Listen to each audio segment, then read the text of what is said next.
मुझसे ज़्यादा बेयकीन इंसान शायद ही कोई था। संभलना मेरे लिए कभी एक रात का किस्सा नहीं था। ना जाने कितनी दफ़ा मेरा यकीन तोड़कर अल्लाह ने मुझे खुद पर यकीन करना सिखाया। बेशुमार नींद से खाली रातों के बाद पुरसकून नींद मेरी ज़िंदगी का हिस्सा बनी। अनगिनत आंसुओं को मात देने के बाद मैंने मुस्कुराना सीखा है। आज अगर मेरे इर्द गिर्द रौनकें हैं तो मैंने वो वक्त भी देखा है जब मेरे पास ना कोई दोस्त था, ना कोई ऐसा शख्स जो चंद बोल बोल कर मुझे बहलाता, मुझे सुनता। तब बस अल्लाह था मेरे पास। जब सबने मिलकर गिराया तब जो एक हाथ मेरी जानिब बढ़ा वो अल्लाह का हाथ था। अल्लाह ने मुझे सब्र करना सिखाया, अल्लाह ने मुझे मोहब्बत करना सिखाई, अल्लाह ने मुझे सजदा करना सिखाया। मेरे लिए कुछ भी आसान नहीं था, न ज़ब्त करना, न मनपसंद चीज़ को छोड़ना। बहुत वक्त लगा था मुझे मसलहतों पर आमीन कहने में, बहुत वक्त लगा था मुझे अल्लाह के फ़ैसलों पर राज़ी होने में, मगर मैंने हिम्मत नहीं हारी। और आज मुझे उस ज़ात पर इतना यकीन है कि मेरा दिल मुतमईन है कि जो तब था वो इम्तिहान था, और जो अब है वो मेरे सब्र का सिला है, और जो आगे होगा वो मेरे हक़ में बेहतर होगा। और मैं जानती हूँ वो मेरा यकीन कभी नहीं तोड़ेगा। अस्सलाम वालेकुम, कैसे हैं आप सब? उम्मीद करती हूँ खैरियत से होंगे। मैं भी अल्लाह का शुक्र है बिल्कुल ठीक हूँ आपकी दुआ से। मेरी सोनी सोनी सहेलियों, तो क्या चल रहा है आप लोगों की ज़िंदगी में? मैं तो सुबह के नाश्ते में चाय के साथ अंडे नोश फरमा रही थी और साथ में जैन कुक को देख रही थी जो कि एक लाइव में सो रहा था और उसको देखने के लिए 6 मिलियन लोग इकट्ठे हो गए। अब आप लोग सोच रहे होंगे कि कौन सी चमक छलो है कि जिसको सोता हुआ देखने के लिए 6 मिलियन लोग जमा हो गए थे। तो भाई कोई चमक छलो नहीं है, बल्कि BTS आर्मी का एक सिंगर है। BTS एक कोरियन बैंड है जिसके बहुत ज्यादा फैंस है, और मैं जब भी इनकी कोई न्यूज़ सुनती हूँ ना तो मैं कहती हूँ वतीश देश, आखिर इनमें ऐसा क्या है कि लोग इनकी चैं पैं सुनने के लिए इतने ज़्यादा पागल हो रहे हैं। मैं जैन कुक के आखिरी दीदार उसके सोने के अंदाज को देख रही थी कि आखिर 6 मिलियन लोग इसके सोने के अंदाज में क्या ढूंढ रहे हैं। लेकिन उसी दौरान मेरे मोबाइल के ऊपर कॉल आ गई और मेरे कज़न ने कहा कि नाना अबू। उसके बाद मैं उससे पूछती रही कि क्या हुआ नाना अबू को, लेकिन उसने कॉल काट दी। फिर मैं कॉल मिलाती रही, उसने मेरी कॉल नहीं उठाई। फिर से खूब सलावातें सुनाकर मैंने अपनी दूसरी कज़न को कॉल की। उससे मैंने पूछा कि क्या हुआ नाना अबू को, तो उसने मुझे बताया कि उन्हें हार्ट अटैक हुआ है, उन्हें हॉस्पिटलाइज कर दिया गया है। तो बस ये खबर सुनने की देर थी, अम्मी भी परेशान हो गई। पहले उन्होंने यही कहा कि नहीं जाते हैं, फिर सारा दिन हम लोगों की गोल मेज कॉन्फ्रेंस चलती रही। उस गोल मेज कॉन्फ्रेंस के अंदर इस बात का फैसला हुआ कि हम चले ही जाते हैं, अल्लाह ना करे उन्हें कुछ हो गया तो फिर भी मलाली करते रह जाएंगे, तो बेहतर है कि मिलने चले जाते हैं। लेकिन अम्मी को मुसलसल यही होता जा रहा था कि खर्चा बहुत ज़्यादा हो जाएगा, ईद करीब आ रही है।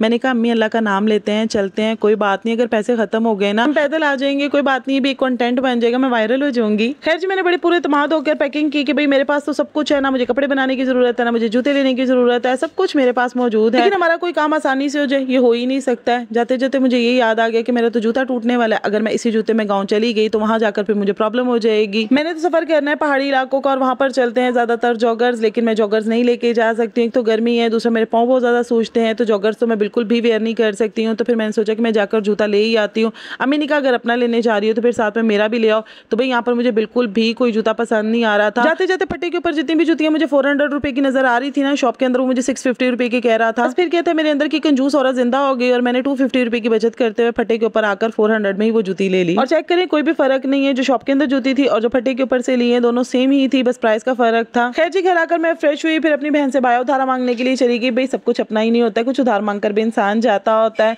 और जब तक हम लोग बस में नहीं ना बैठ गए, हमारा 10 बार प्रोग्राम चेंज हुआ। अम्मी कभी कहती थी कि जाना है, कभी कहती थी रहने दो, क्या हो गया है, खर्चा बहुत ज्यादा हो जाएगा, ईद करीब आने वाली है, घर में भी 100 जरूरतें हैं। एक्चुअली अम्मी को और कोई टेंशन नहीं थी, उनको ये टेंशन थी कि खुद भी बीमार है, फिर इतना लंबा सफर भी करना है तो ये कैसे करेगी, और अम्मी की भी तबीयत ठीक नहीं रहती है। तो बस इसी चीज को सामने रख कर ना वो कभी एक बहाना बना देती थी, कभी दूसरा बहाना बना देती थी।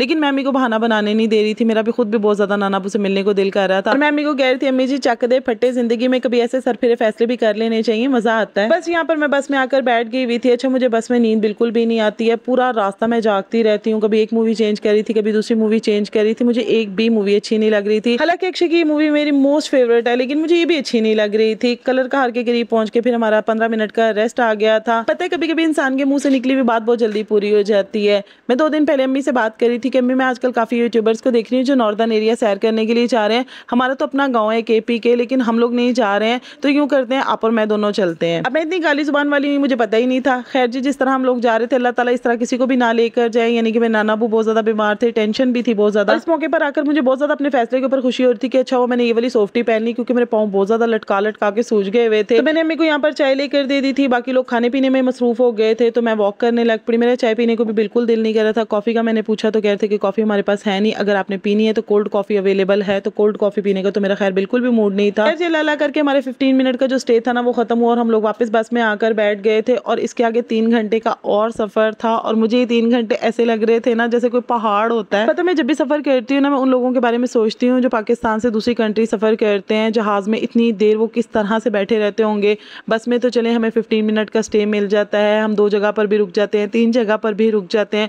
अगर अपनी गाड़ी में भी जा रहे हो तब भी सफर बहुत ज्यादा ईजी हो जाता है। लेकिन जिन्होंने बाहर जाना होता है ना, यकीन करें उनके हौसले को सलाम है कि वो कैसे जहाज में इतनी देर बैठे रहते होंगे। खैर जी, यहाँ पर हमारा सफर खत्म हो गया था और मैं अपने नानी के पिंड पहुंच गई हुई थी। यहाँ पर भी आपकी बाजी ने फुल बहादुरी का मुजाहरा करते हुए किसी को भी इन्फॉर्म नहीं किया कि हमें लेने के लिए आप आ जाइएगा। मैंने यहाँ से खुद ही टैक्सी बुक करवाई और टैक्सी में बैठ के मैं नाना बू के घर पहुंच गई। तो सबसे सलाम कलाम करने के बाद, नमाज अदा करने के बाद मैंने थोड़ी सी तिलावत की और इसके बाद अब यहाँ पर मैं सोने लगी थी। बादल बहुत ज्यादा आए हुए हैं और यहाँ पर मौसम बहुत बहुत बहुत ज्यादा ठंडा है, बहुत खूबसूरत मौसम है यहाँ पर। तो अब से मैं आप लोगों के साथ इंशाल्लाह अपने KPK के व्लॉग शेयर करूंगी जब तक मैं लाहौर नहीं आ जाती हूँ। तो मेरा आज का व्लॉग आप लोगों को कैसा लगा मुझे कमेंट सेक्शन में जरूर बताइएगा। वीडियो को लाइक करना, चैनल को सब्सक्राइब करना बिल्कुल मत भूलिएगा। कल जो मैंने व्लॉग पोस्ट किया था उस पर आप लोगों ने मुझे बहुत ज्यादा अप्रिशिएट किया, आप लोगों का दिल से शुक्रिया। बस इसी तरह से मुझे सपोर्ट करते रहिए, मुझे आप लोगों की सपोर्ट की बहुत सख्त जरूरत है।